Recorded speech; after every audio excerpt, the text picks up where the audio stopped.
Salut tout le monde, ici Adrian Mercier.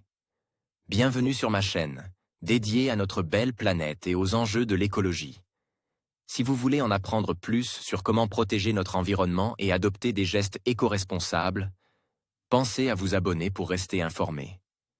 Prêts à explorer ensemble? C'est parti. Bonjour à tous. Dans cette vidéo, je vais vous parler de l'importance de l'apiculture. Vous vous demandez peut-être pourquoi les abeilles sont si essentielles à notre écosystème et à notre agriculture. Saviez-vous qu'elles pollinisent environ un tiers de nos cultures alimentaires? Je vais explorer avec vous les nombreux bénéfices que l'apiculture apporte, non seulement à notre environnement, mais aussi à notre santé et à notre économie. Restez avec moi pour découvrir pourquoi il est crucial de protéger ces petites créatures et comment nous pouvons tous contribuer à leur préservation. L'apiculteur contribue au maintien de la biodiversité végétale en assurant une gestion saine des populations d'abeilles domestiques, dont le développement dépend étroitement de la qualité de l'environnement. Pourquoi l'apiculture est-elle importante? Ici, ruche dans les Pyrénées. Mirabella, CCBYSA 3.0. Il est indispensable que les hyménoptères puissent profiter de vastes espaces de butinage. Exemple. Substances phytosanitaires toxiques. Cette condition est un préalable à une production quantitative et qualitative de miel, à la bonne santé des abeilles et à la vitalité des ruches. La seconde condition est la sélection qui conduit à améliorer les caractéristiques comportementales des abeilles afin qu'elles soient vigoureuses et résistantes aux maladies, productives et douces. Abeilles récoltant du pollen. John Sullivan, DP Apiculture sédentaire et apiculture de transhumance. L'éleveur peut exercer son art en étant sédentaire, mais aussi en pratiquant l'apiculture pastorale ou transhumance. Dans le cadre de l'apiculture sédentaire, les abeilles n'ont qu'une zone de butinage restreinte autour de la ruche et dépendent totalement des ressources découvertes dans cette surface, ce qui limite la production. L'apiculture de transhumance, au contraire, consiste à déplacer les ruches en fonction des mielés, production de nectar par les fleurs.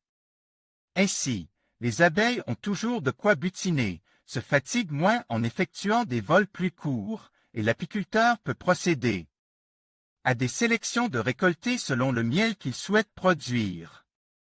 La floraison terminée, les cadres gorges de miel sont prélevés rapidement pour ne pas être pollués par d'autres sources, et permettent d'obtenir un produit presque pur, tilleul, acacia, lavande ou châtaignier par exemple.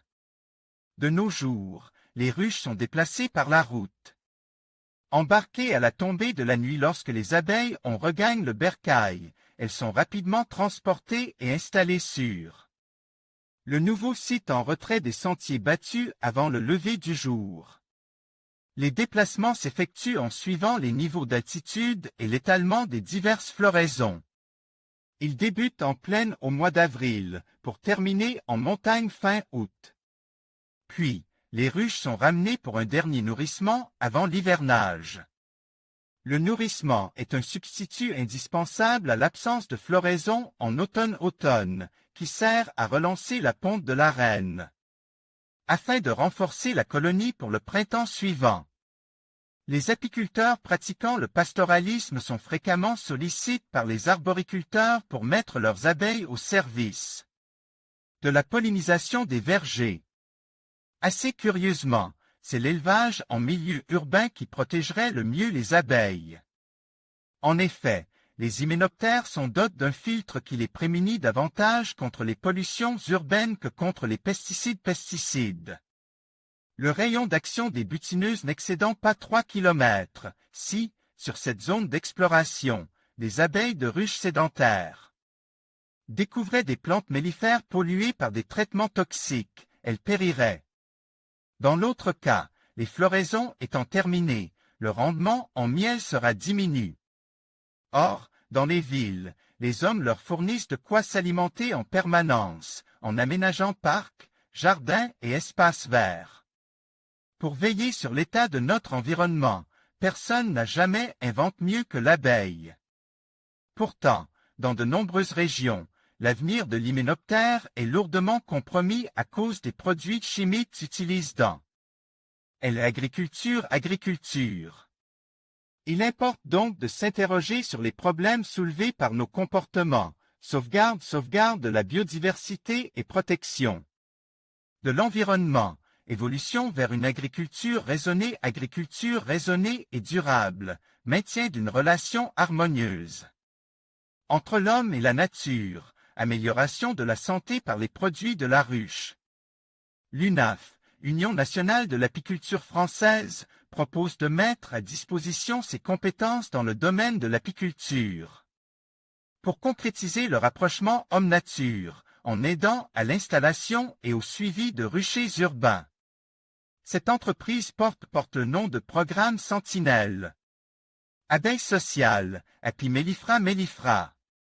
Reproduction et utilisation interdite. La région Languedoc-Roussillon a été le premier partenaire de l'UNAF dans ce projet audacieux et innovant.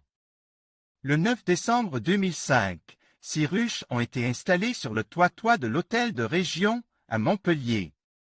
Après Paris et ses ruches du toit de l'Opéra Bastille et du parc Georges Brassens, Nantes s'est lancée dans ce partenariat avec la mise en place de colonies sur le toit de son théâtre Grasselin. Depuis le 4 juillet 2006, les abeilles sentinelles se sont installées sur le toit de l'Opéra de Lille et au Jardin des plantes de la ville. D'autres partenariats se sont ensuite noués. Ces initiatives sont autant d'exemples à suivre en matière d'écologie urbaine. En conclusion, l'apiculture joue un rôle crucial dans notre écosystème et notre agriculture. En pollinisant une grande variété de plantes, les abeilles contribuent à la production alimentaire et à la biodiversité.